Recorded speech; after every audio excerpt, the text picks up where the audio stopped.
រឿងទីឃាវុកុមារសេចក្តីអត់ធន់អាចឲ្យសម្រេចប្រយោជន៍គ្រប់យ៉ាងកាលព្រះបាទព្រហ្មទត្តគ្រងរាជសុវណ្ណនៅក្នុងក្រុងពេរាណសីដែនកាសីព្រះបាទទីឃីតិគ្រងរាជសុវណ្ណនៅក្នុងក្រុងសាវត្ថីគ្រានោះព្រះបាទព្រហ្មទត្តលើកពលទៅវ័យក្រុងសាវត្ថីបាន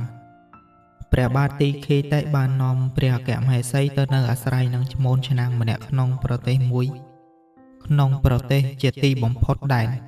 ចំណែមកខាងក្រោយព្រះអគ្គមហេសីមានព្រះរាជបុត្រសន្មតនាមថាទីឃាវុកុមារ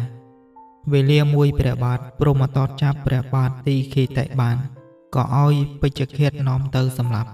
គេកំពុងបណ្ដើរទៅទីឃាវុមកតន់ព្រះបាទទីឃីតិទ្រង់ប្រដៅព្រះរាជបុត្រថាណែទីឃាវុអ្នកកុំឃើញកាលវែងពេកខ្លីពេកធម្មតាពៀមិនដែលរំងាប់ដោយពៀទេពៀតែងរំងាប់ដោយការមិនចងពៀទ្រង់ផ្ដាំស្រេចពេជ្ឈឃាតក៏សម្លាប់ទៅ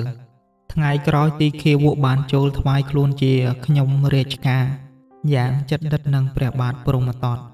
សម័យមួយព្រះបាទព្រហ្មទត្តទ្រង់យាងទៅប្រព័ន្ធព្រៃឲ្យទីឃាវុធ្វើជានាយសាថៃបរាជរដ្ឋ